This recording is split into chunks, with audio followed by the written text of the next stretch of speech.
नमस्कार, मैं हूं शरद द्विवेदी। बहुत स्वागत है आपका उस कार्यक्रम में जिसका नाम है मानो या ना मानो। इस दुनिया में ऐसा बहुत कुछ होता है जिसे दो नजरियों से देखने वाले लोग होते हैं, समाज होता है। एक कहता है ये तो चमत्कार था, मिरेकल था, और दूसरा कहता है ये सिर्फ कोइंसिडेंस था, संयोग था।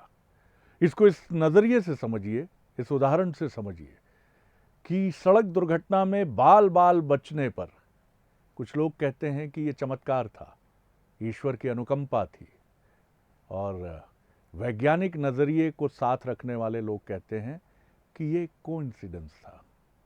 निश्चित तौर पर दोनों नजरिए अपनी अपनी जगह सही हैं, लेकिन इस दुनिया में ऐसा बहुत कुछ है जो रहस्य के कोहरे में छिपा है। इस कार्यक्रम के जरिए हम किसी अंधविश्वास को बढ़ाने वाले नहीं हैं, कतई नहीं, लेकिन हम उन बातों का जिक्र, उन कथाओं का जिक्र, उन गाथाओं का जिक्र इस कार्यक्रम में जरूर करेंगे जिनको लेकर रहस्य भी है और मानने वालों की कमी नहीं है कि ऐसा बिल्कुल हुआ है। तो आप लगातार हमारी इस खास पेशकश में ऐसी गाथाएं, ऐसी कहानियां और ऐसे ही प्रणालियों के बारे में सुनेंगे जिनको कुछ लोग कहते हैं कि ये चमत्कार है और कुछ कहते हैं कि ये सिर्फ अंधविश्वास है। इन दिनों आप मीडिया में, खासतौर से टेलीविजन में देख रहे हैं कि कुछ बाबा लोग पर्चे निकालते हैं। जी हाँ, भीड़ का एक हुजूम होता है और मंच पर बैठे बाबा, जिनमें एक तो बहुत युवा हैं, बाबा कहने से भी कुछ लोग कहते हैं, उनके समर्थक भी कहते हैं बाबा मत कहिए, लेकिन वो मंच पर बैठकर पर्चे निकालते हैं।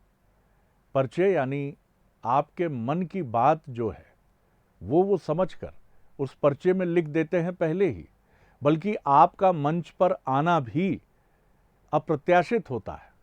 लेकिन बाबा कहते हैं कि हमने तो सब कुछ सोच समझकर पहले ही जान लिया था। आखिर क्या इसमें सच्चाई है या ये सिर्फ एक जादूगरी है या एक सोचा समझा फ्रॉड है? इसको लेकर हमने कुछ संत समाज के प्रतिनिधियों से भी बात की और इंटरनेट की भी पड़ताल की, तो हमने पाया कि ये एक सिद्धि है। जैसा भारतीय प्राचीन परंपरा और सनातन परंपरा में कहा जाता है कि सिद्धियां कई बार चमत्कार की तरफ चली जाती हैं। जैसे ये भी दावे मिलते हैं, अगर आप पीछे जाएंगे, पानी पर चलने की सिद्धि, आसमान में उड़ने की भी सिद्धि, ये दावे भी मिलते हैं। एक इसी तरह की सिद्धि का नाम हमने संत समाज से और इंटरनेट पे जब इसको खंगालने की कोशिश की तो हमने पाया कर्ण पिशाचिनी या यक्षिणी सिद्धि। क्या है ये सिद्धि जिसके बारे में दावा ये है कि आपके मन की पीड़ा समझ जाती है, अभी कुछ देर पहले आपके साथ जो घटा है वो भी पता चल जाता है, और बाबा उसे पहले ही पर्चे पे लिख देते हैं।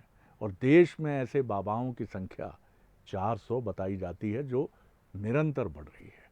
इस पर और आगे बात करने से पहले देखते हैं ये पैकेज। पंडोखर धाम और बागेश्वर धाम एकदम तेज से आह्वान जारी। 1 2 3 हट। आज भैया लो बब्बा जू से बड़ो बार भूत पकड़ गो। धर्म जगत की दो ऐसी शक्तियां जिनके चमत्कारों की चर्चा आज पूरे देश में है। लोगों के मन की बात बताने वाले दोनों ही धाम के संत आज दुनिया भर में अपनी सिद्धि के लिए चर्चित हैं। लेकिन ये सिद्धि आखिर कौन सी है, आइए जानते हैं। दरअसल इस सिद्धि को कर्ण पिशाचनी के नाम से जाना जाता है। ये सिद्धि कुछ उसी प्रकार है जिस प्रकार बागेश्वर धाम के संत धीरेन्द्र कृष्ण शास्त्री और पंडोखर धाम के संत गुरुचरण महाराज किसी व्यक्ति के सामने आते ही उसके बारे में जानकारी देना शुरू कर देते हैं। उसका नाम, उसके परिवारजनों के नाम, वो क्या करते हैं और यहाँ तक कि वो आखिर किस लिए उनसे मिलने आया है, ये तक बता दिया जाता है। और इस चमत्कार को देखकर लोग हैरान रह जाते हैं कि जिन्होंने कर्ण पिशाचिनी को सिद्ध कर लिया है वो बैठे हुए आदमी के अंतर्मन के अतीत को बता सकते हैं, अतीत को बता सकते हैं। आखिर कर्ण पिशाचिनी सिद्धि कैसे काम करती है? माना जाता है कि कर्ण पिशाचिनी सिद्धि वो तंत्र विद्या है जिसमें हर सवाल का जवाब एक अलौकिक ताकत कान में आकर बता देती है, और ये जवाब सिर्फ उसी को सुनाई देता है जिसके पास ये विद्या है। इस विद्या को कर्ण पिशाचनी विद्या के अलावा पिशाच विद्या या अंग्रेजी में नेक्रोमेंसी भी कहा जाता है। इस सिद्धि को हासिल करने के लिए काफी कठिन साधना से होकर गुजरना पड़ता है, लेकिन अगर एक बार इस सिद्धि को प्राप्त कर लिया जाए तो आप किसी दिव्य शक्ति से जब चाहें बात कर सकते हैं। ये बताया जाता है कि कर्ण पिशाचनी सिद्धि को हासिल करने के बाद वशीकरण और पाश मंत्र के जरिए किसी व्यक्ति की हर जानकारी पल भर में हासिल की जा सकती है।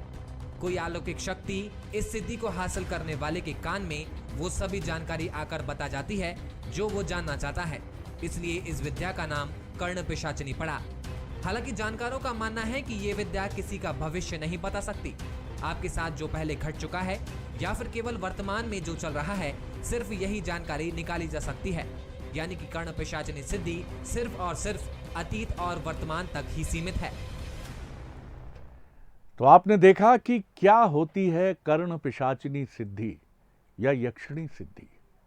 कहा यह जाता है कि इस सिद्धि को करीब करीब 30 दिनों के भीतर जो इसके लिए तय प्रणाली होती है उसके माध्यम से हासिल किया जा सकता है। हालांकि इसको लेकर दावा यह भी है कि ये वाम मार्ग की सिद्धि है, लेफ्ट यानी जो तांत्रिक सिद्धियां हैं उसकी श्रेणी में से रखा जाता है। कहने वाले ये भी कहते हैं कि कई बार इस सिद्धि को अर्जित करने का दुष्परिणाम भी होता है, ऐसा हमने भी पढ़ा। लेकिन महत्वपूर्ण बात यह है कि देश में ऐसे इस सिद्धि को रखने का दावा करने वाले जो बाबा हैं या उन्हें आप जिस स्वरूप में देख लें, उनकी संख्या 400 बताई जाती है। सिर्फ मध्य प्रदेश में ही ऐसे बाबाओं की संख्या या इस सिद्धि के जानकार लोगों की संख्या 40 के करीब है। और ये सिद्धि इसके लिए कहा जाता है कि यक्षिणी या कर्ण पिशाचिनी कान में बैठ जाती है। बड़ी अजीब बात लगती होगी आपको, लेकिन इसके बारे में जब भी आप किसी संत समाज के प्रतिनिधि से आप बात करेंगे तो डाइवर्जेंट व्यूज भी सामने आते हैं।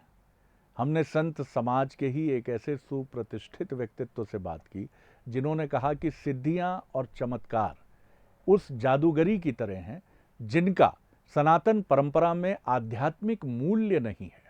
यानी इनका काम ही है सिर्फ चमत्कृत करके लोगों के चेहरे का रंग उड़ा देना या उन्हें अपनी तरफ खींच लेना। ऐसा हमसे किसने कहा? खुद शंकराचार्य निश्चलानंद सरस्वती जी ने। क्या कहा उन्होंने सिद्धियों के बारे में? आइए जान लेते हैं। पंचदशी नामक ग्रंथ में जी एक तथ्य उद्भाषित किया गया है कि सामान्य व्यक्ति जिसको चमत्कार समझते हैं, जी प्रामाणिक रीति से विचार करने पर वह कोई न कोई विज्ञान ही सिद्ध होता है। औरों की दृष्टि में चमत्कार और मर्मज्ञ मनुष्यों की दृष्टि में वो तथ्य होता है। तो मैंने कहा चमत्कार को नमस्कार तो है, परंतु मैं एक संकेत करता हूँ। जी चमत्कार दिखाने वाले व्यक्ति को इतनी सावधानी बरतनी चाहिए। ज्ञानदेव ने जी थे ना जी महाराष्ट्र में जी जी जी चमत्कार दिखाना प्रारंभ किया, बहुत अच्छी बात सिद्ध थे। लेकिन अंत में सकाम व्यक्तियों ने इतना उत्पीड़ित किया कि जीवित समाधि उनको लेनी पड़ी। जी चमत्कार के समय ये ध्यान रखना चाहिए कि ज्ञानदेव वाली दशा न हो जाए। तो मर्यादा की सीमा में कोई चमत्कार दिखावे तो अच्छी बात है। फिर मैं कहता हूँ, जी जिसको आप चमत्कार कहते हैं, पंचदशी नामक ग्रंथ में उसको विद्या और कला ही माना गया है। जब तक रहस्य नहीं समझते तब तक चमत्कार है, रहस्य समझ लें तो उसी का नाम विद्या या कला है। तो आपने सुना और जाना कि क्या कहा शंकराचार्य निश्चलानंद सरस्वती जी ने। यह आपके ऊपर है कि आप अपनी समस्या का निदान कहाँ ढूंढते हैं, किसी बाबा के पास, किसी पर्चे में। हिंदुस्तान एक ऐसा देश है जहां बहुत बड़ा वर्ग 5000 साल पुरानी सनातन संस्कृति से, उसकी गाथाओं से घिरा हुआ है और लोगों में इस बात की मान्यता की कमी नहीं है कि उनकी तकलीफें ईश्वर या कई बार माफ कीजिएगा कोई चमत्कार दूर कर सकता है। और यही वजह है कि वो लोग जिनके पास धन नहीं है या जो अपनी असाध्य मुश्किलों से घिरे हुए हैं, वो तलाश करते हैं ऐसे चमत्कारों की, ऐसे बाबाओं की। लेकिन प्रश्न ये भी है कि चमत्कार अगर इसी तरह चलते हैं तो विवेकानंद ने कोई चमत्कार क्यों नहीं किया? रामकृष्ण परमहंस ने कोई चमत्कार क्यों नहीं किया? या आज भी जो संत समाज का एक व्यापक वर्ग है, वो किसी के कंधे पर हाथ रखकर या किसी के मस्तक पर हाथ रखकर उसकी व्याधि, बीमारी या गरीबी, अभाव को दूर क्यों नहीं करता है? हमारा उद्देश्य आपको किसी डिबेट की तरफ नहीं ले जाना है, लेकिन ये मान्यता प्राचीन भारत से है कि एक तरफ तंत्र है तो एक तरफ मंत्र है। मंत्र सिद्धि आध्यात्मिक मार्ग पर उन्नयन के साथ आगे बढ़ाती है और आत्मिक विकास करके मोक्ष की तरफ ले जाती है। तंत्र जल्दी से चमत्कृत करने की एक प्रणाली है जो व्यक्ति को प्रसिद्ध करती है और कई बार इसके मारक प्रयोगों की भी चर्चा होती है। इस कार्यक्रम में आगे हम संत समाज के अलग अलग प्रतिनिधियों और उनसे जुड़े अद्भुत किस्सों और गाथाओं की कहानी आपके लिए लेकर आते रहेंगे। फिलहाल अनुमति दीजिए। नमस्कार।